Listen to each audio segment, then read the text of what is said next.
Imagina por un momento conducir un automóvil que no fue pensado para Detroit, ni para las autopistas planas de Estados Unidos, ni para la gasolina de alto octanaje de Europa.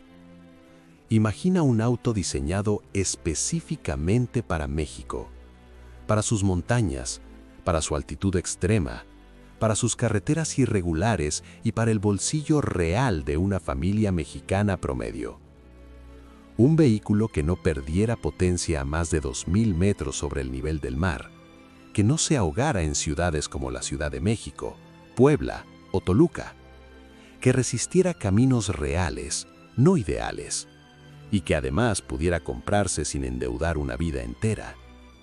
Esto no es una hipótesis, ni una historia alternativa. Eso existió.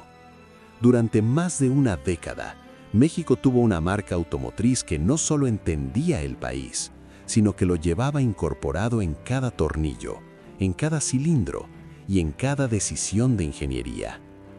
Una marca creada por ingenieros mexicanos, fabricada por manos mexicanas y pensada para conductores mexicanos. Su nombre fue BAM, y durante un breve pero intenso periodo, fue tan exitosa que logró algo que hoy parece imposible: competir de tú a tú contra gigantes como Ford, Volkswagen y General Motors, y ganarles dentro de México. A finales de los años 60 y principios de los 70, 1 de cada 4 autos compactos vendidos en el país llevaba ese emblema. No era una rareza, no era un experimento, era una realidad industrial funcionando a pleno. Pero entonces ocurrió algo que no tuvo que ver con ingeniería, ni con calidad, ni con aceptación del público. Una sola decisión, política y económica, terminó borrando a BAM del mapa en cuestión de meses. Para entender cómo México llegó a crear la marca de autos perfecta para su propio territorio, tenemos que retroceder varias décadas atrás, a un país que todavía no imaginaba que podía fabricar motores desde cero. Después de la Segunda Guerra Mundial, México se encontró con una oportunidad inesperada. El país se llenó de vehículos militares que ya no tenían uso bélico, principalmente jeeps estadounidenses. Para muchos eran simples excedentes, para otros, chatarra rodante. Pero para un grupo reducido de visionarios, eran el inicio de algo mucho más grande. La Sociedad Mexicana de Crédito Industrial, conocida como Somex, vio en ese excedente una puerta de entrada a la industria automotriz. Así nació una pequeña distribuidora local dedicada a comercializar estos vehículos, Willys Mexicana. Al principio nadie hablaba de soberanía industrial. No había discursos sobre orgullo nacional. Solo había una necesidad básica: mover al país. Sin embargo, lo que comenzó en 1948 como una operación modesta, pronto empezó a transformarse. En pocos años, Willys Mexicana dejó de ser solo un distribuidor y se convirtió en fabricante autorizado. Un paso que en ese momento pocos entendieron en toda su dimensión. La verdadera ruptura llegó a principios de los años 60, cuando México tomó una decisión que cambiaría para siempre su relación con la industria automotriz extranjera. El mensaje fue simple, directo y sin negociación posible. O fabricaban en México, o se iban. Ese decreto no solo sacudió a las grandes armadoras, creó, sin que muchos lo notaran aún, el espacio perfecto para que naciera algo completamente nuevo. Y en el centro de esa oportunidad estaba una empresa que pronto dejaría de llamarse Willys Mexicana. En diciembre de 1963, el Estado mexicano tomó el control mayoritario de la compañía, cambió su nombre, cambió su propósito y dejó claro algo que nunca volvería a repetirse de la misma forma. México estaba a punto de intentar algo que pocos países en desarrollo siquiera se atrevían a imaginar: crear una automotriz nacional real. No una maquila, no un ensamblador, sino una empresa capaz de diseñar, adaptar e innovar. Lo que vendría después sorprendería incluso a quienes tomaron esa decisión. En diciembre de 1963 ocurrió algo que, visto desde hoy, resulta casi impensable. El Estado mexicano decidió no limitarse a regular la industria automotriz, sino participar directamente en ella. Hasta ese momento, México era un país donde las grandes marcas extranjeras vendían, ensamblaban y controlaban. El valor agregado real, la ingeniería y las decisiones estratégicas seguían viniendo del exterior. Pero el gobierno de Adolfo López Mateos estaba decidido a cambiar esa ecuación. El decreto era claro: las armadoras que operaran en México debían alcanzar un 60% de contenido nacional en un plazo de 3 años. No era una sugerencia, era una condición. O se adaptaban al país o abandonaban el mercado. Para muchas empresas, aquello fue una amenaza. Para otras, una negociación incómoda. Pero para Willys Mexicana fue una oportunidad histórica. Ese mismo año, el Estado tomó el 60% de la empresa, dejando a American Motors Corporation con el 40% restante, pero sin control administrativo ni poder de decisión real. No fue una asociación entre iguales, fue una declaración de intenciones. La empresa dejó de llamarse Willys Mexicana. A partir de ese momento, su nombre sería Vehículos Automotores Mexicanos, VAM. El cambio no fue solo simbólico. El mensaje era contundente. Esta no sería una filial extranjera con mano de obra local, sería una empresa controlada por mexicanos, pensada para México y orientada a resolver problemas mexicanos. Para muchos críticos, la decisión parecía arriesgada.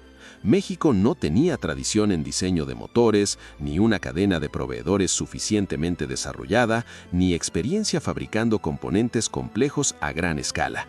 Pero precisamente ahí estaba la apuesta. Si el país nunca había desarrollado esas capacidades, era porque nunca había tenido que hacerlo. La prueba definitiva llegó el 5 de noviembre de 1964, cuando se inauguró la planta de motores en Lerma, Estado de México. No se trataba de una nave industrial más, era una instalación de 240,000 metros cuadrados, levantada con una inversión que superaba los 87 millones de pesos de la época. Por primera vez, México no solo ensamblaría vehículos, fabricaría motores completos desde cero. Aquella planta representaba algo más profundo que producción, representaba independencia técnica, la posibilidad de adaptar los autos a la realidad del país sin depender de soluciones importadas pensadas para otros contextos. Y esa realidad mexicana tenía un enemigo invisible que las armadoras extranjeras rara vez tomaban en cuenta: la altitud. La Ciudad de México se encuentra a más de 2,200 metros sobre el nivel del mar. Puebla supera los 2,100, Toluca se acerca a los 2,700. A esas alturas, los motores diseñados para ciudades costeras simplemente no se comportan igual.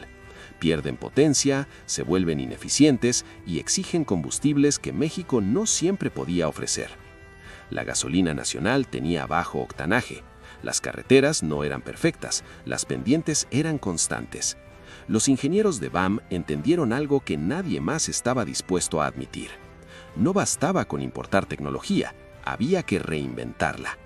Mientras American Motors diseñaba vehículos para autopistas planas y combustible de alta calidad, los ingenieros mexicanos comenzaron a modificar, adaptar y rediseñar componentes clave. No como un ajuste menor, sino como una transformación profunda. El objetivo era claro: crear un motor que no existiera en ningún otro lugar del mundo. Un motor que compensara la pérdida de potencia por altitud, que entregara torque a bajas revoluciones, que funcionara con la gasolina disponible en México y que además fuera confiable para el uso diario. Lo que estaban haciendo en Lerma no era una copia, era una solución original. Y cuando ese motor finalmente salió de la línea de producción, VAM dejó de ser una promesa política para convertirse en una realidad industrial. A partir de ese momento, la historia de la automotriz mexicana ya no se mediría por intenciones, sino por resultados. Y los resultados estaban a punto de sorprender a todo el mercado. Cuando la planta de Lerma comenzó a operar, VAM se enfrentó a un desafío que definiría su identidad para siempre. No se trataba solo de fabricar motores, sino de crear uno que resolviera un problema específico que ninguna otra automotriz estaba dispuesta a afrontar. La mayoría de los motores que circulaban en México durante los años 60 habían sido diseñados para funcionar cerca del nivel del mar. En teoría, eran suficientes. En la práctica, no lo eran. A más de 2.000 metros de altitud, la pérdida de potencia era inmediata y evidente. Un auto cargado, enfrentando pendientes constantes y combustible de bajo octanaje, simplemente no rendía como prometían los catálogos.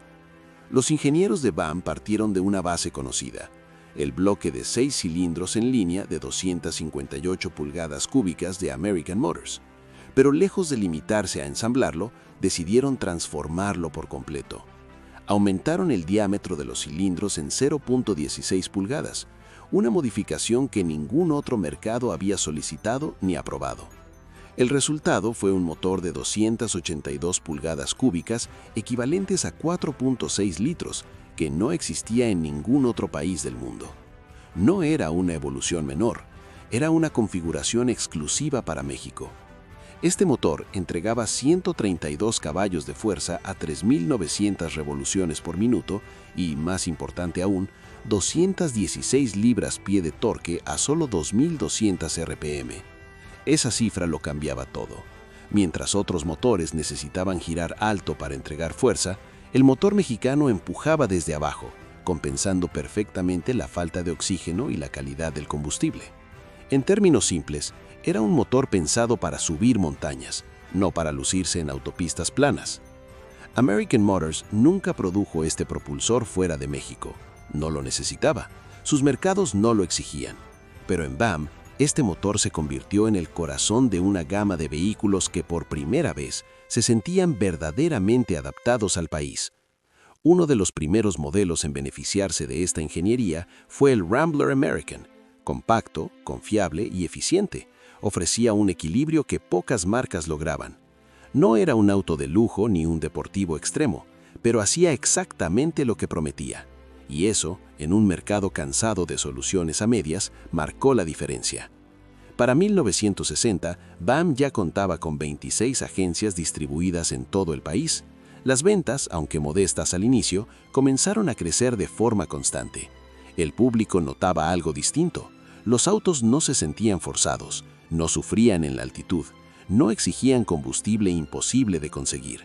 Mientras otras marcas ajustaban carburadores y reducían expectativas, BAM ofrecía una solución integrada desde el diseño.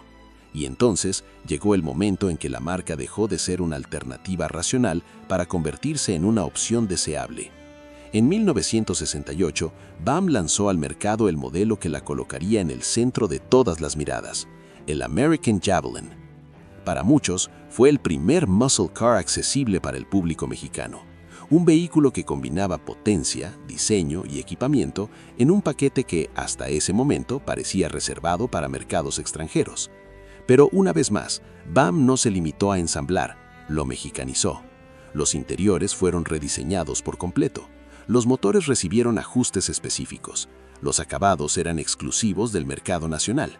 Incluso el precio, aunque elevado, estaba dentro del alcance de una clase media aspiracional que comenzaba a crecer. El Javelin mexicano no era una copia del estadounidense, era una reinterpretación. Y el público respondió de inmediato. Entre 1968 y 1973 se produjeron más de 5.000 unidades. No era una producción masiva, pero sí suficiente para consolidar una reputación. BAM ya no era vista como una marca protegida por el Estado, sino como una empresa capaz de competir por su mérito propio. Y cuando esa reputación comenzó a trasladarse del asfalto a la competencia, la historia tomó un giro aún más inesperado. Para muchas marcas automotrices, competir en carreras es una estrategia de marketing, un escaparate, una forma de construir imagen. Para BAM, la competencia se convirtió en algo más profundo. Una prueba pública de que su ingeniería funcionaba en las condiciones más duras del país. México no era un terreno fácil para el automovilismo. Los rallies nacionales se disputaban en caminos irregulares, con cambios bruscos de altitud, superficies impredecibles y tramos que castigaban suspensiones y transmisiones sin piedad. No era un entorno indulgente, era un filtro implacable. Cuando BAM decidió participar, no lo hizo para figurar, lo hizo para demostrar que sus autos no solo sobrevivían al uso cotidiano, sino que podían ganar. El BAM American Rally se convirtió rápidamente en un referente. No era el vehículo más sofisticado ni el más liviano, tampoco el más caro, pero tenía algo que los demás no: una configuración mecánica diseñada exactamente para ese tipo de exigencia. Torque a bajas revoluciones, robustez estructural y una suspensión pensada para caminos reales, no para circuitos ideales. En las competencias nacionales, el equipo de BAM se enfrentó a marcas europeas con enorme prestigio en rally, como Lancia, y a gigantes consolidados como Ford. En teoría, no había comparación. En la práctica, los resultados contaban otra historia. BAM empezó a ganar. Cada victoria tenía un peso simbólico enorme. No se trataba solo de trofeos. Era la confirmación de que la ingeniería mexicana podía competir al más alto nivel cuando se le permitía desarrollarse con libertad y propósito. El público lo entendió de inmediato. Los autos de BAM dejaron de ser simplemente una opción funcional. Se convirtieron en símbolos de orgullo nacional. No era raro escuchar que alguien quería el mismo que correr rallies. Esa conexión emocional entre producto y usuario fue clave. Mientras otras marcas vendían prestigio importado, BAM vendía identificación. Vendía la idea de que el país podía crear cosas bien hechas, duraderas y competitivas. Ese prestigio se trasladó directamente al mercado. A principios de los años 70, BAM alcanzó su punto más alto. El modelo American dominó el segmento de los compactos. Para 1972, la marca había logrado algo que hoy parece irreal: 25% de participación de mercado. 1 de cada 4 autos compactos vendidos en México era BAM. Volkswagen, Ford y General Motors observaban desde atrás. No porque sus productos fueran malos, sino porque BAM había entendido mejor al consumidor local. La marca incluso adoptó un eslogan que resumía perfectamente su filosofía: cuando no se es una empresa famosa, se tienen que hacer mejores automóviles. Y lo cumplían. A lo largo de esos años, llegaron nuevos modelos: el Gremlin en 1974, el Pacer, el Rally AMX. Todos compartían el mismo principio: adaptaciones específicas para México, motores ajustados, suspensiones reforzadas, interiores pensados para el clima y el uso real. BAM no seguía tendencias globales, respondía a necesidades locales. Sin embargo, ese crecimiento tenía un límite que pocos querían ver. La estructura de la empresa, su dependencia del Estado y la naturaleza artesanal de algunos procesos comenzaban a generar tensiones internas. Mientras la ciudad celebraba, los costos aumentaban, y aunque las ventas eran sólidas, la rentabilidad empezaba a volverse más frágil. Aún así, nadie imaginaba que lo mejor y lo último estaba por venir. En 1981, BAM haría algo que ninguna otra automotriz latinoamericana había logrado hasta entonces: diseñar un vehículo prácticamente desde cero. Un auto que no existía en ningún otro mercado. Un proyecto que representaba la culminación del sueño automotriz mexicano y que, sin saberlo, también marcaría el principio del fin. A finales de los años 70, BAM se encontraba en una posición única. No era una marca experimental ni una promesa a futuro. Era una automotriz consolidada, con participación dominante en el mercado interno, reconocimiento técnico y una identidad propia claramente definida. Y precisamente por eso, sus ingenieros decidieron dar el paso más arriesgado de todos. Hasta ese momento, BAM había demostrado que podía adaptar, mejorar y superar diseños extranjeros. Pero en 1981, la ambición fue más lejos. Crear un vehículo que no existiera en ningún otro país. No una simple variante, no un ensamblaje con ajustes menores, un concepto propio. La idea nació dentro de los talleres, no en oficinas de mercadotecnia. Los ingenieros observaron dos plataformas existentes y se hicieron una pregunta audaz. ¿Qué pasaría si combinamos lo mejor de ambas para crear algo completamente nuevo? Tomaron la parte trasera hatchback del Rally y la integraron al chasis más largo del BAM American. El proceso no estaba automatizado, era artesanal. Cada unidad requería cortes y soldaduras realizadas a mano, lo que hacía la producción lenta y costosa. Pero el resultado era algo que ningún catálogo extranjero ofrecía. Internamente, el proyecto se conocía como Código 90. Un hatchback de lujo disponible en versiones de 2 y 4 puertas, con un enfoque completamente distinto al de los compactos económicos que dominaban el mercado. Era un vehículo pensado para quien quería algo más, sin dejar de ser funcional. Faltaba el nombre. BAM decidió hacer algo poco común, organizar un concurso interno entre sus propios empleados. La respuesta fue casi unánime. El auto debía llamarse Lerma, en honor a la planta de motores que había hecho posible la independencia técnica de la empresa. El 30 de noviembre de 1980, en horario estelar de televisión, durante la transmisión de la película Love Story, México conoció oficialmente al BAM Lerma. El eslogan de la marca en ese momento lo decía todo: el sueño posible. Y no era exageración. El Lerma estaba equipado con el motor mexicano de 4.6 litros, con 132 caballos de fuerza y una entrega de torque ideal para la altitud del país. Incorporaba transmisión automática Chrysler TorqueFlite de 3 velocidades, interiores de lujo con tapicería exclusiva, aire acondicionado, rines de aluminio y acabados que por primera vez no buscaban imitar a nadie. Era un auto de lujo mexicano, diseñado por mexicanos, para mexicanos.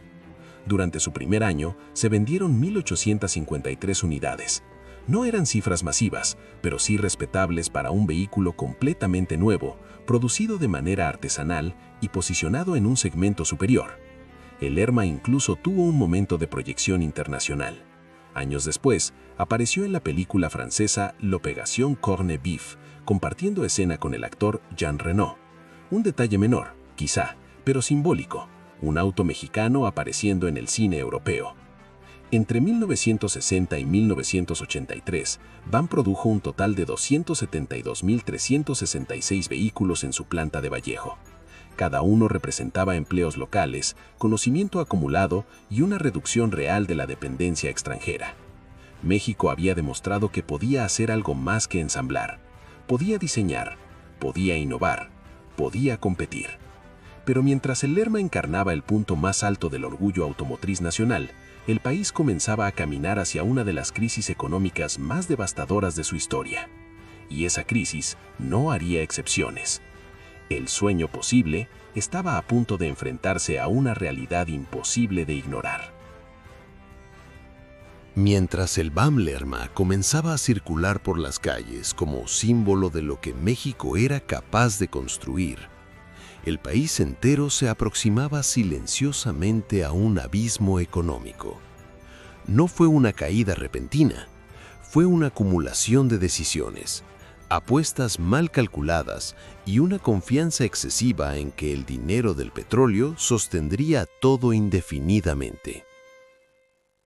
El sexenio de José López Portillo había apostado el futuro del país a una sola carta. México se endeudó de forma masiva bajo la premisa de que los altos precios del crudo durarían para siempre. Durante un tiempo pareció funcionar.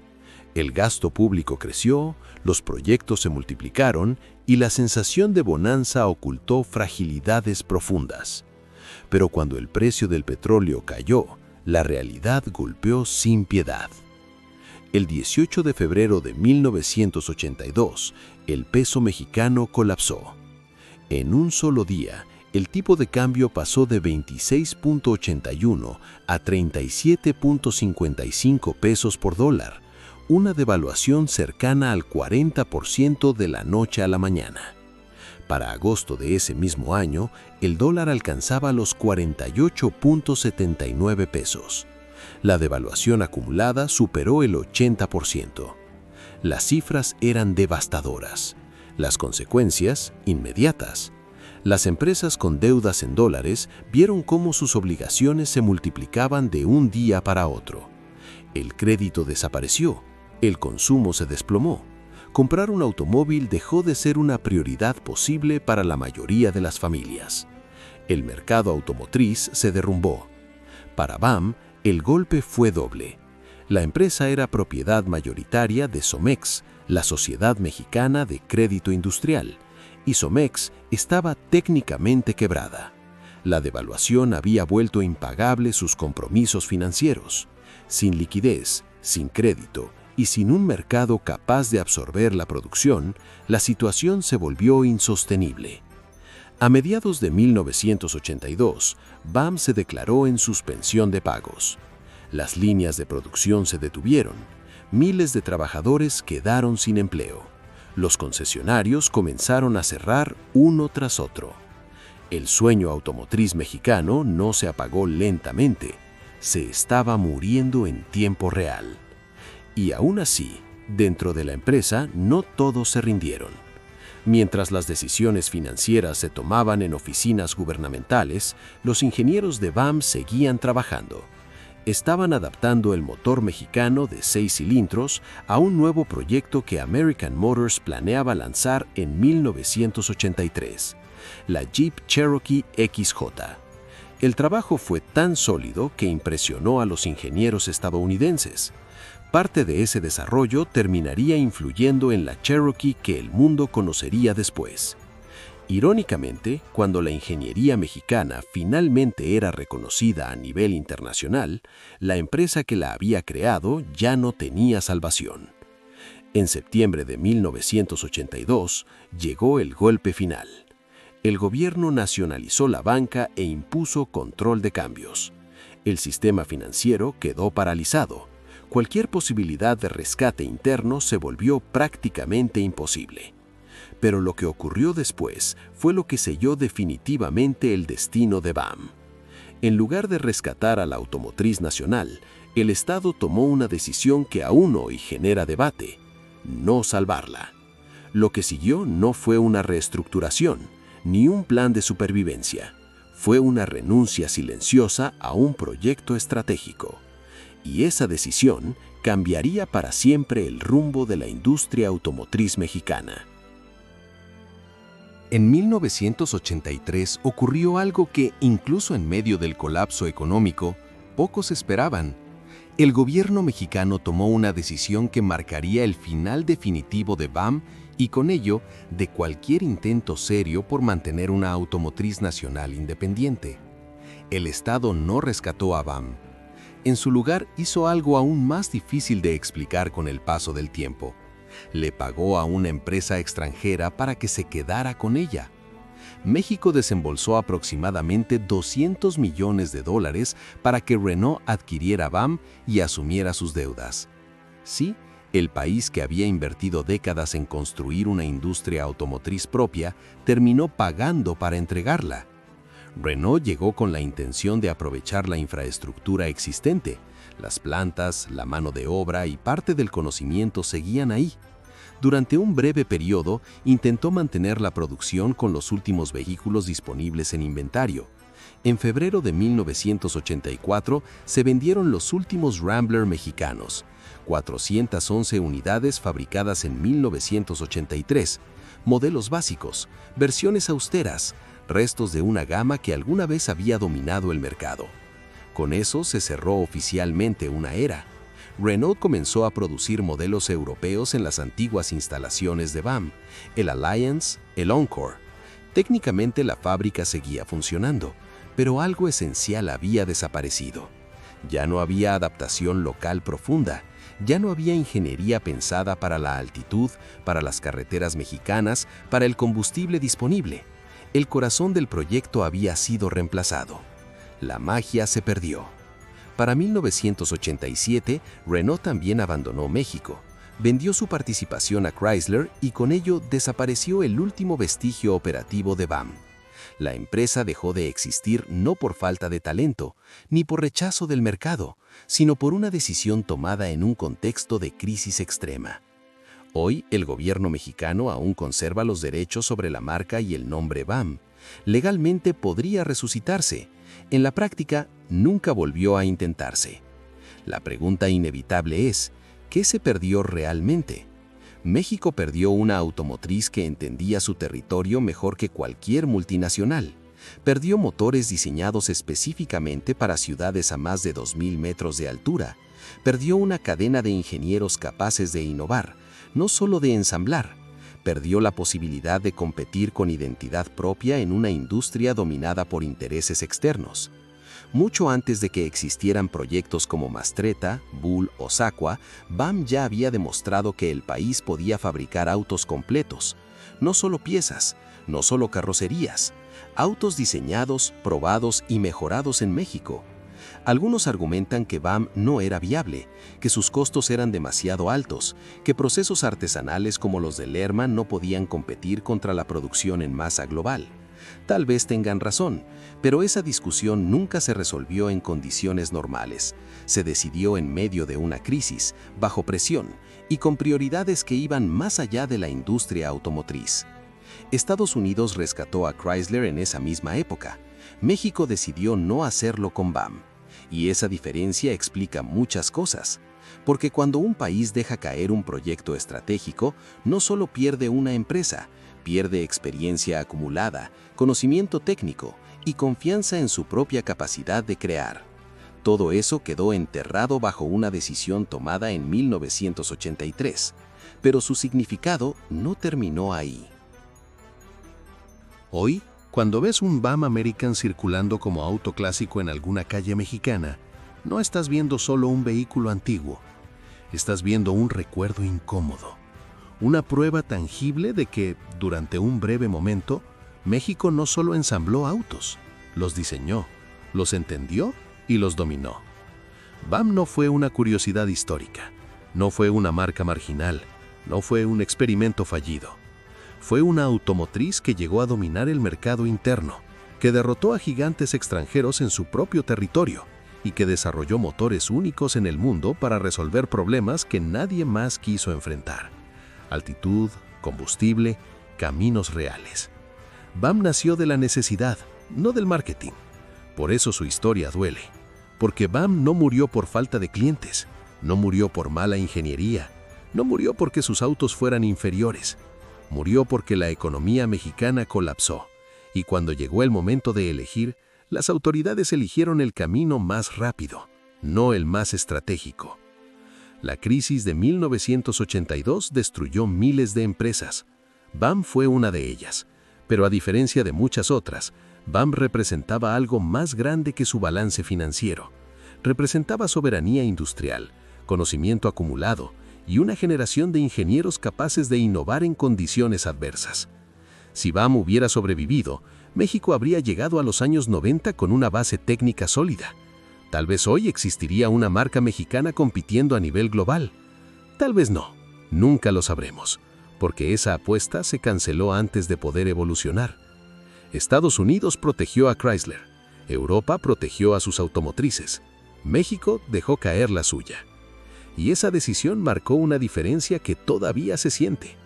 Entre 1960 y 1983, BAM produjo más de 272,000 vehículos. Cada uno fue una pequeña victoria contra la dependencia extranjera. Cada uno demostró que México podía hacer algo más que ensamblar lo que otros diseñaban. Por eso BAM no es solo historia automotriz, es una lección. Una lección sobre lo que ocurre cuando el talento existe, pero la continuidad no. Sobre cómo una sola decisión puede borrar décadas de avance. Y sobre cómo los países no solo se definen por lo que crean, sino por lo que deciden proteger cuando todo se derrumba. México tenía la marca de autos perfecta en 1967 y en febrero de 1982 una decisión la borró del mapa. Si llegaste hasta aquí, gracias por escuchar una historia que casi nadie cuenta. Ahora dime algo en los comentarios. Si BAM hubiera sobrevivido, ¿crees que hoy México tendría una automotriz propia compitiendo a nivel mundial? Te leo. Y si este video te aportó algo, dale like porque eso ayuda muchísimo a que estas historias no se pierdan en el algoritmo. Suscríbete al canal si quieres más relatos reales sobre momentos clave que cambiaron la historia. Y activa la campanita para no perderte los próximos videos. Porque entender el pasado no cambia lo que ocurrió, pero sí cambia lo que estamos dispuestos a permitir que vuelva a ocurrir.